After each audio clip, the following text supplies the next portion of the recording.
बिस्मिल्लाहिर्रहमानिर्रहीम। अबू दाऊद ने फिर कहा, मैं जानता हूँ कि आपको यकीन नहीं आएगा। आप मुझे फरेबी, दगाबाज और मुनाफिक समझने में हक बजानिब हैं, लेकिन आप और बशीर जिस कदर मुझे जानते हैं उससे कहीं ज्यादा रबिया और एंजला को जानते हैं। रबिया पहले ही मुसलमान थी और अब एंजला भी मुसलमान हो चुकी है। आप ये जानते हैं कि उनके दिलों में नुसवानी हया और गैरत है। मैं आपको ये बताने आया हूँ कि फर्डिनेंड के एक नाइट ने उनकी इज्जत पर हमला किया था और उन्होंने उस नाइट को कत्ल कर दिया।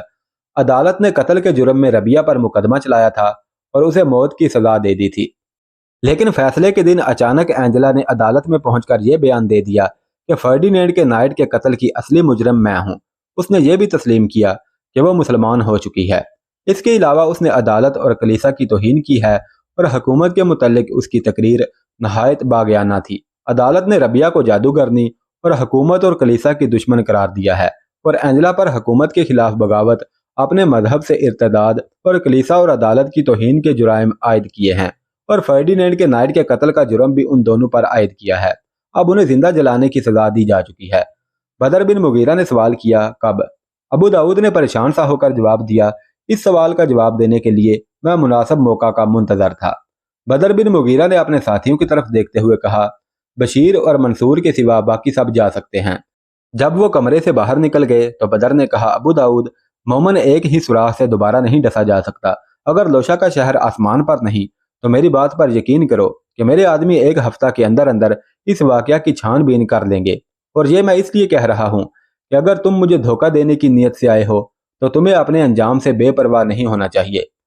अबू दाऊद ने जवाब दिया, मैं आपको यह मशवरा नहीं दूंगा कि आपको क्या करना चाहिए। मेरे गुज़िश्ता अमाल के पेश नज़र आप मेरी हर बात पर शक करने में हक बजानिब हैं। आप ये सोच रहे होंगे कि इस दफ़ा मैंने अलहमरा की बजाय आपके लिए लोशा में एक फंदा तैयार किया है, लेकिन मैं तलुए आफ्ताब से पहले ये साबित कर सकूंगा कि रबिया और एंजला के मुतल्लिक मैंने जो कुछ कहा है वो सही है। आप सुबह तक मुझे अपनी कैद में रखें। सुबह तक मैं अपना तहरीरी बयान आपके सामने पेश करूंगा। मैं ये चाहता हूँ कि मुझे कैद में लिखने की इजाज़त दी जाए। बशीर ने कहा, तुम हमारे लिए एक मुअम्मा बनने की कोशिश ना करो। अगर तुम्हारी जुबान का जादू टूट चुका है तो तुम्हारी तहरीर भी हमें बेवकूफ़ नहीं बना सकेगी। हम लोशा से तुम्हारी हर बात की तस्दीक करेंगे। तुमने बदर के सवाल का जवाब नहीं दिया, उन्हें कब सजा दी जाएगी? अबू दाऊद ने कहा, उन्हें अगले चांद की 4 तारीख को गरूब आफ्ताब के वक़्त जिंदा जलाया जाएगा। मंसूर ने कहा, तुम ये चाहते हो कि हम उस दिन लोशा पर हमला करें? हम फर्डिनेंड की यह ख्वाहिश भी पूरी कर देते, लेकिन अफसोस ये है कि लोशा हमसे ज़रा दूर है। तुम लोगों ने फौजी मामलात में हमारी जहानत का गलत अंदाज़ा लगाया है। अगर वो सरहद के आसपास किसी शहर में फरेब का जाल बिछाता तो मुमकिन था कि हम उसकी ख्वाहिश का एहतराम करने पर मजबूर हो जाते। अब अगर हम धोखा खाने के लिए तैयार ना हों तो तुम्हें उस शख्स की हमाकत का मातम करना चाहिए जिसने जाल बिछाते वक्त ये नहीं सोचा कि ये शाहीन जिन्हें वो फंसाना चाहता है बेनाई से महरूम नहीं। बदर ने कहा, अबू दाऊद, अगर मैं ये फ़र्ज भी कर लूँ कि अदालत रबिया और एंजला को सजा दे चुकी है तो मैं इस बात पर क्यों कर यकीन कर सकता हूँ कि हमें लोशा पर हमला करने की तरगीब देने के लिए जो साजिश की गई है उसमें तुमने अदालत और हुकूमत के साथ ताउन नहीं किया। मैं ये क्यों ना सोचूं ये सब एक खेल है। हुकूमत ने तुम्हारी मर्जी से उन्हें गिरफ्तार किया है और अदालत ने तुम्हारी मर्जी से उन पर मुकदमा चलाया है और लोशा में अगले चांद की 4 तारीख तक हमारी राह देखी जाएगी। हो सकता है कि उस दिन एक फर्जी चिता भी तैयार की जाए और तुम अपनी लड़कियों को चिता के सामने खड़ा करते हुए भी शर्म महसूस ना करो, लेकिन हमारी आमद से मायूस होकर फरेब का जाल समेटने पर मजबूर हो जाओ। काश तुम में थोड़ी बहुत इंसानियत होती और तुम जिल्लत के चंद टुकड़ों के लिए अपनी लड़कियों को लोशा के बाशिंदों के सामने सामान्य तज़हीक ना बनाते। याद रखो, अगले चांद की 4 तारीख को मेरे आदमी लोशा में मौजूद होंगे। वो इस खेल के अख्ताम तक वहाँ रहेंगे और जब मुझे ये इत्तला मिलेगी कि रबिया और एंजला दिखलावे की चिता से निकाल कर घर पहुँचा दी गई हैं तो तुम्हें फांसी दे दी जाएगी। उस वक़्त तक तुम मेरी कैद में हो। तुम इस नए जुर्म के बगैर भी बदतरीन सजा के मुस्तहिक हो, लेकिन मैं तुम्हें इस शर्त पर छोड़ने के लिए तैयार हूँ कि तुम मुझे इस साजिश की तमाम तफसीलात बता दो। मुझे ये गवारा नहीं कि लोशा के अवाम तुम्हारी लड़कियों का तमाशा देखें। अबू दाऊद ने जवाब दिया, अगर मौजूदा हालात में मैं अपनी जान की कोई कीमत समझता तो यहाँ ना आता। मैंने अपनी तहरीर पेश करने के लिए सुबह तक मोहलत मांगी है। सरे दस्त मैं जो कुछ कह चुका हूँ उसे काफ़ी समझता हूँ। बदर ने कहा, मैं तुम्हारी दरख्वास्त रद्द नहीं करता, लेकिन मुझे यकीन है कि तुम्हारी तहरीर तुम्हारी जुबान से ज़्यादा मुअस्सर नहीं होगी। बदर बिन मुगीरा ने ताली बजाई। एक सिपाही अंदर दाखिल हुआ। बदर ने कहा, इसे ले जाओ और महफूज कमरे में उसके क़याम का इंतजाम करो। इसके खाने पीने और आराम का ख्याल रखो। इसे लिखने की सहूलत मुहैया की जाए, लेकिन इसकी निगरानी में कोई कोताही ना हो। ये कहकर बदर बिन मुगीरा अबू दाऊद की तरफ मुतवज्जे हुआ और बोला, तुम्हें भी मैं ये हदायत करता हूँ कि यहाँ से भागने की कोशिश बेसुध होगी। अबू दाऊद कोई जवाब दिए बगैर सिपाही के साथ बाहर निकल गया। दरवाजे पर 4 और सिपाही जो नंगी तलवारें लिए खड़े थे उनके साथ हो गए। थोड़ी देर के लिए बदर, बशीर और मंसूर खामोशी के साथ एक दूसरे की तरफ देखते रहे। बदर इज़्तिराब की हालत में उठा और दरीचे के सामने खड़ा होकर बाहर झांकने लगा। क्या ये मुमकिन है? क्या ये हो सकता है? वो अपने दिल से पूछ रहा था। अपने ज़मीर को हजारों तसल्लियां देने के बावजूद वो जलती हुई चिता में रबिया के तस्वुर से कपकपा उठा। उसके दिल की धड़कनें ये कह रही थी, रबिया से ये बैद नहीं। रबिया अपनी इस्मत की हिफाजत के लिए जान पर खेल सकती है। उससे ये बैद नहीं कि उसने किसी नाइट को कत्ल कर दिया हो। उसे इस्लाम से मोहब्बत है। वह बड़ी से बड़ी अदालत के सामने हक की आवाज़ बुलंद करने की जुर्रत रखती है। लेकिन नहीं, अबू दाऊद मक्कार है। ये सब फरेब है।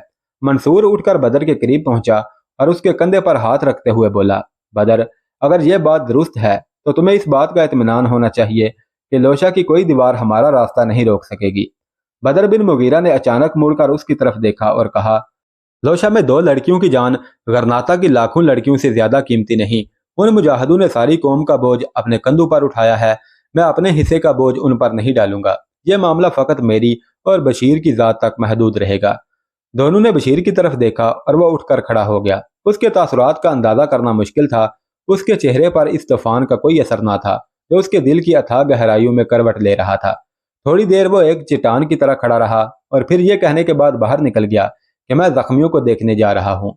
कुछ देर बदर की तरफ देखने के बाद मंसूर ने कहा, अगर अबू दाऊद ने आपको इस बात पर कायल कर दिया कि उसकी इत्तला सही है, तो मैं आपको ये तस्लीम करने पर मजबूर कर सकता हूँ कि लोशा पर हमारा हमला नहायत अहम नताइज पैदा कर सकेगा। इस वक्त भी हमारे सामने यही मसला है कि फर्डिनेंड की तवज्जो 2 महाजों पर मबजूल की जाए। अगली सुबह बदर, बशीर, मंसूर और चंद दूसरे अफसर नाश्ता कर रहे थे कि एक सिपाही घबराया हुआ कमरे में दाखिल हुआ और उसने इत्तला दी कि अबू दाऊद अपने बिस्तर की बजाय फर्श पर बेहोश पड़ा है। ये लोग भागते हुए उसके कमरे में दाखिल हुए। अबू दाऊद मुंह के बल फर्श पर पड़ा हुआ था। बशीर बिन हसन ने उसकी नब्ज पर हाथ रखने के बाद उसे जल्दी से पीठ के बल लिटा दिया और उसकी आंखें खोलकर देखते हुए बोला, ये मर चुका है। मेरे ख्याल में उसने जहर खा लिया है। कमरे के एक कोने में एक छोटी सी मेज पर कलम, दवात और कुछ कागजात रखे हुए थे। बदर बिन मुगीरा ने ऊपर के चंद ओवराक जिन पर अबू दाऊद की तहरीर थी उठा लिए। सिपाहियों ने बशीर के इशारे पर अबू दाऊद को उठाकर बिस्तर पर लिटा दिया। बशीर बिन हसन ने उसकी तलाशी लेने के बाद उसकी जेब से चांदी की एक छोटी सी डबिया बरामद की और उसे खोलकर देखने के बाद कहा, इसने वो जहर खाया है जिसका तरियाक आज तक मालूम नहीं हो सका। कले के बाकी सिपाही भी जोक दर जोक उस कमरे के दरवाजे पर जमा हो रहे थे। बदर ने बशीर और मंसूर के सिवा सबको कमरे से निकलने का हुक्म देकर दरवाजा बंद करते हुए कहा, बशीर, हम गलती पर थे। ये उसका हाथ है, पढ़ो। बशीर ने बज़ाहिर बेपरवाही के साथ कागज की तरफ हाथ बढ़ाया, लेकिन चंद फिक्रे पढ़ने के बाद उसकी सारी तवज्जो इस तहरीर पर मरकूज हो चुकी थी। बदर ने कहा, बशीर, ऊंची आवाज से पढ़ो। मैंने सिर्फ चंद सतरें पढ़ी हैं। बशीर ने चौंक कर अपने साथियों की तरफ देखा और बुलंद आवाज में पढ़ना शुरू कर दिया। बदर बिन मुगीरा के नाम अबू दाऊद के आखिरी मकतूब का मजमून ये था, मेरा मकतूब आपको उस वक्त मिलेगा जब मैं इस दुनिया में नहीं हूँगा। इस जलील मौत के बगैर मेरे लिए आपको यह यकीन दिलाना मुश्किल था कि रबिया और एंजेला के मुतल्लिक मेरी इत्तला सही है और मैं इसके लिए तैयार होकर आया था। मेरी मौत के साथ वो जलील ख्वाहिशात और नापाक इरादे ख़त्म हो जाएंगे जिनके बायस मैं आपकी निगाह में एक मिलत फरोश और एक गद्दार था। हकीकत यह है कि वो अबू दाऊद जिसने गरनाता की हुक्मरानी का ख्वाब देखा, जिसने अपनी कौम की लाशों पर अपने लिए महल तामीर करने की ख्वाहिश की थी, आज से चंद दिन पहले मर चुका था। वो उसी वक्त अपना गला घोंटने पर मजबूर हो गया था जब फर्डिनेंड ने उसकी लड़कियों के लिए रहम की दरखास्त ठुकरा दी थी। और वो अबू दाऊद जिसकी लाश आपके सामने पड़ी है, गुज़िश्ता शब सिर्फ एक बाप की हैसियत में आपके सामने पेश हुआ था। उसके सामने अपनी 2 लड़कियों की जान बचाने का मसला था। इसलिए मेरी दूसरी मौत एक बाप की मौत है और मरने से पहले जो कुछ मैं लिख रहा हूँ, इस सूरत में जबकि मुझे झूठ कोई फायदा नहीं पहुंचा सकता, मैं सच कहते हुए एक तस्कीन महसूस करता हूँ। तुम मेरे मुतल्लिक सिर्फ इतना जानते हो कि मैंने तुम्हें अलहमरा में बुलाकर कत्ल करवाने की साजिश की اور میں نے ابو عبداللہ کو غداری پر آمادہ کیا، لیکن میرے جرائم اس سے کہیں زیادہ ہیں۔ میں تمہارے باپ کا قاتل ہوں۔ اسے میں نے ہی خط لکھ کر تلیتلا میں آنے کی دعوت دی تھی۔ پہلی بار جب میں تمہارے مہمان کی حیثیت میں آیا تھا، میں فرڈینینڈ کا جاسوس تھا، اور رات کے وقت تمہارے قلعے پر دشمن کا حملہ میری ترغیب پر تھا۔ الحمراء میں موسیٰ کو میں نے گرفتار کروایا تھا۔ ابو عبداللہ کو ملت فروشی پر میں نے آمادہ کیا تھا۔ غرناطہ میں جہاد کے خلاف تبلیغ کرنے کے لیے اندلس کے جن مسلمان جاسوسوں کو بھیجا گیا ہے، ان کی تربیت میں نے کی ہے۔ تم نے مجھ سے سوال کیا تھا کہ اینجلا اور ربیہ کو کب سزا دی جائے گی، اور میں بتا چکا ہوں کہ انہیں اگلے چاند کی 4 تاریخ کو زندہ جلایا جائے گا۔ تم اس بات پر حیران ہوگے کہ عدالت نے انہیں اتنی مہلت کیوں دی۔ رات کے وقت اگر میں آپ کے سامنے اس کی وجہ بیان کرتا تو میرے متعلق آپ کے شکوک اور زیادہ ہو جاتے۔ مجھے 1 ماہ کی مہلت حاصل کرنے کے لیے فرڈینینڈ سے یہ وعدہ کرنا پڑا کہ اگر بدر بن مغیرہ زندہ ہے تو میں اس عرصہ میں کسی نہ کسی بہانے سے اسے آپ کے سامنے پیش کروں گا۔ میں نے اس سے مجاہدین کی صفوں میں انتشار ڈالنے کا بھی عہد کیا تھا۔ اس کے عوض فرڈینینڈ نے میرے ساتھ ربیہ اور اینجلا کی جان بچانے کا وعدہ کیا تھا۔ سیاستدان ابو داؤد شاید کسی حالت میں بھی اپنے ان جرائم کا اقبال نہ کرتا، لیکن اینجلا اور ربیہ کے باپ کو اپنی بیٹیوں کی بھلائی اسی بات میں نظر آتی ہے کہ وہ مرنے سے پہلے اپنے چہرے کے تمام نقاب الٹ دے۔ میرے بعد آپ کسی تدبیر سے ان لڑکیوں کی جان بچا پائے تو میں ربیہ کو تمہارے اور اینجلا کو بشیر بن حسن کے سپرد کرتا ہوں۔ میں ایک مدت سے جانتا تھا کہ وہ تم دونوں کو اپنے رفیق اور محافظ منتخب کر چکی ہیں، لیکن میری زندگی کے مقاصد میں ان کی خواہشات کے احترام کی گنجائش نہ تھی۔ میں نے ایک باپ کی نظر سے انہیں صرف اس وقت دیکھا جب مجھے یہ معلوم ہوا کہ میری غیر حاضری میں لوشا کی عدالت انہیں موت کی سزا دے چکی ہے۔ میں ان کی جان بچانے کے لیے آپ سے التجا کرنے کی ضرورت نہیں سمجھتا۔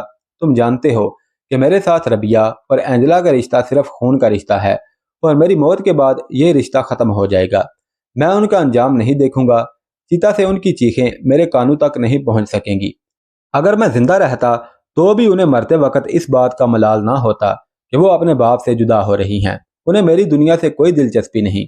انہیں صرف اس دنیا سے دلچسپی ہے جس میں تم اور بشیر سانس لیتے ہو۔ انہیں میرے ہوائی قلعوں سے کوئی انس نہیں۔ انہیں لوشا کے گورنر کے محل کو ہمیشہ کے لیے خیر بات کہنے کا کوئی افسوس نہ ہوگا۔ جلتی ہوئی چیتا میں وہ صرف اس وادی کا تصور کریں گی جس میں انہوں نے اپنی بھٹکی ہوئی روحوں کے لیے گوشائے عافیت تلاش کیا تھا۔ وہ افق کی طرف دیکھ کر یہ کہیں گی، بدر اور بشیر تم کہاں ہو؟ تم نے زندگی کے جس سمندر کی گہرائیوں میں ایک دوسرے کو تلاش کیا ہے، میری نگاہ اس کی تہ تک نہیں پہنچ سکتی۔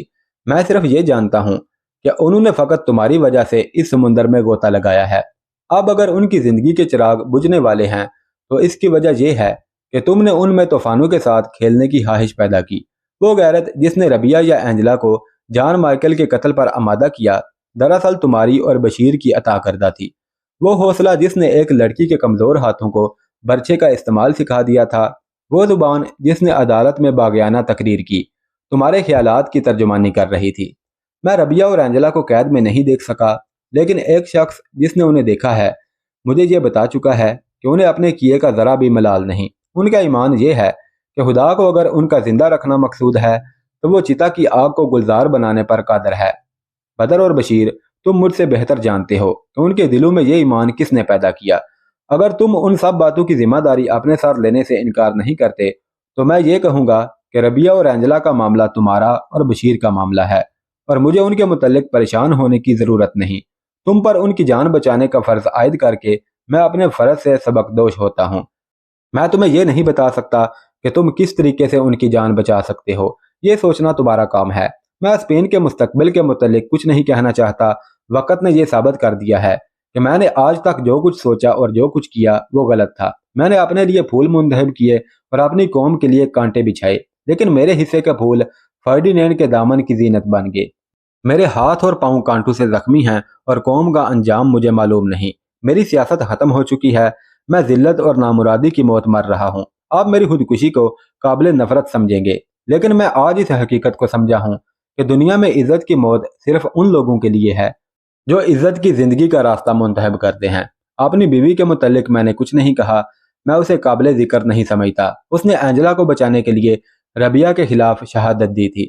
اگر وہ عدالت کا فیصلہ سننے کے بعد زہر نہ کھا لیتی تو میں اپنے ہاتھوں سے اس کا گلا گھونٹ ڈالتا۔ इस खत के एहतताम के साथ मैं अपनी किताब जिंदगी की आखिरी सतर लिख चुका हूँ। अबू दाऊद, एंजला और रबिया का बाप। गरूब आफ्ताब से कुछ देर पहले लोशा शहर के बाहर एक खुले मैदान में एंजला और रबिया की चिता के गिर्द हजारों मर्द और औरतें जमा हो रहे थे। वो एक दूसरे के करीब लकड़ी के खंभों के साथ बंधी हुई थी। चिता के करीब राहबू का एक गिरोह मरियम मुकद्दस की हमदो सना के गीत गा रहा था। लोग बेकरारी के साथ गरूब आफ्ताब का इंतजार कर रहे थे। लोशा का गवर्नर डॉन लोई और नया बिशप बार बार मगरब की तरफ देख रहे थे। लोगों को यह मालूम हो चुका था कि गरूब आफ्ताब तक फर्डिनेंड के आखिरी हुक्म का इंतजार किया जाएगा। अगर बादशाह का एलची कोई नया हुक्म लेकर ना आया तो चिता को आग लगा दी जाएगी। दो सिपाही चिता के करीब जलती हुई मशअले लिए तैयार खड़े थे। रबिया और एंजला को अपने अंजाम के मुतालिक कोई शुबा न था, लेकिन उन्हें चिता को आग लगाने में ताहीर की वजह मालूम ना थी। एंजला ने कहा, रबिया, मैं मौत से बहुत डरती थी, लेकिन अब मैं ये महसूस कर रही हूँ कि मौत इतनी भयानक शय नहीं। लेकिन ये इंतजार मेरे लिए बहुत सब्र आजमा है। ये लोग किस बात का इंतजार कर रहे हैं? मैं खुद हैरान हूँ, रबिया ने कहा। सूरज गुरूब हो रहा है। शायद शायद क्या? एंजला ने कहा। कुछ नहीं एंजला, मैं ये सोच रही थी कि शायद कुदरत लोशा की अदालत का फैसला रद्द कर चुकी है। देखो, सूरज जहां था वहीं खड़ा है। एंजला ने कहा, रबिया, ये महूम उम्मीदों का सहारा लेने का वक्त नहीं। रबिया ने जवाब दिया, मैं सिर्फ ये कह रही थी कि खुदा इंसान का हर फैसला बदलने पर कादर है, और जब आग के शोले मेरे करीब आ चुके होंगे उस वक्त भी मैं यही कहूंगी। रबिया, मेरा भी यही ईमान है, लेकिन अब मौत के दरवाजे तक सिर्फ चंद कदम बाकी हैं। दुआ करो कि मेरे कदम डगमगा ना जाएं। रबिया ने कहा, तुम्हारे कदम नहीं डगमगाएंगे। मुझे तुम पर फहर है। इस्लाम की हर बेटी तुम पर फहर करेगी। दुआ करो रबिया, मुझे सहारा दो। रबिया ने आसमान की तरफ देखा और कहा, ऐ सजा और जजा के मालिक, हमें इस्तकामत दे। तू हमारी बेबसी देख रहा है, तू हमारी कमजोरियों से वाकिफ है, लेकिन दूसरों पर हमारी कमजोरी और बेबसी जाहिर ना हो। हमारी मजलूमियत फकत तेरी रहमत का दरवाजा खटखटाए। ये लोग हमारी चीखें ना सुने। रबिया भी दुआ कर रही थी कि मैदान की तरफ से 5 सवार नमूदार हुए और लोग शोर मचाने लग गए। वो आ गए। लोगों ने सवारों के गिर्द घेरा डाल दिया। अब चिता की तरफ किसी की तवज्जो नहीं थी। सवार कस्तला के सिपाहियों का लिबास पहने हुए थे। लोग उनसे पूछ रहे थे, बादशाह सलामत ने क्या हुक्म दिया है? आपने इतनी देर क्यों लगाई? लोशा का गवर्नर और बिशप हजूम को चीरते हुए आगे बढ़े। गाने वाले राहब भी इधर उधर मुंतशिर होकर सवारों के करीब पहुंचने की कोशिश कर रहे थे, लेकिन उनमें से एक राहब बदस्तूर गाता हुआ चीता के करीब जा खड़ा हुआ। दूसरे राहबों की तरह उसका सारा जिस्म एक सफेद कुबा में छुपा हुआ था। उसकी आवाज सुनकर एंजला और रबिया उसकी तरफ मुतवज्जे हो गईं। गाते गाते उसने रबिया और एंजला के जरा और करीब खिसकते हुए अपने सर से भारी कपड़ा खिसका दिया। एक लम्हा के लिए रबिया और एंजला को अपनी आंखों पर यकीन ना आया। वो मबहूत सी होकर उसकी तरफ देख रही थी। यह बदर बिन मुगीरा था।